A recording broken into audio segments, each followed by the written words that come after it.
সর্বশেষ জান্নাতে প্রবেশ করবে কোন ব্যক্তি? চলুন জেনে আসা যাক। এক ব্যক্তি জাহান্নামের দিকে মুখ করা অবস্থায় থাকবে। তখন সে বলবে, হে প্রভু, জাহান্নামের গরম হাওয়া আমাকে শেষ করে দিল, আমার চেহারাটা জাহান্নাম থেকে অন্যদিকে ফিরিয়ে দিন।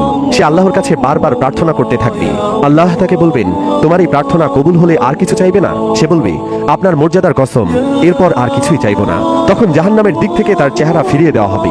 তারপর সে বলবে, হে প্রভু, আমাকে একটু জান্নাতের দরজার নিকটবর্তী করে দিন। আল্লাহ বলবেন, তুমি কি বলনি এরপর আর কিছুই চাইবে না? তুমি কথা বলো না। আল্লাহ বলবেন, আমার মনে হয় তোমার এই দাবি পূরণ হলে অন্য কিছু চাইবে।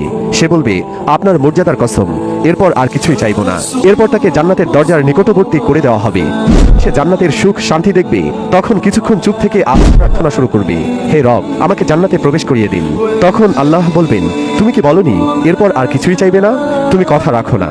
সে বলবে, হে প্রভু, আমাকে আপনার সৃষ্টির মধ্যে সবচেয়ে দুর্ভাগা করে রাখবেন না। এভাবে সে প্রার্থনা করতেই থাকবে। অবশেষে আল্লাহ হাসি দিবেন এবং তাকে জান্নাতে প্রবেশ করাবেন। সুবহানাল্লাহ।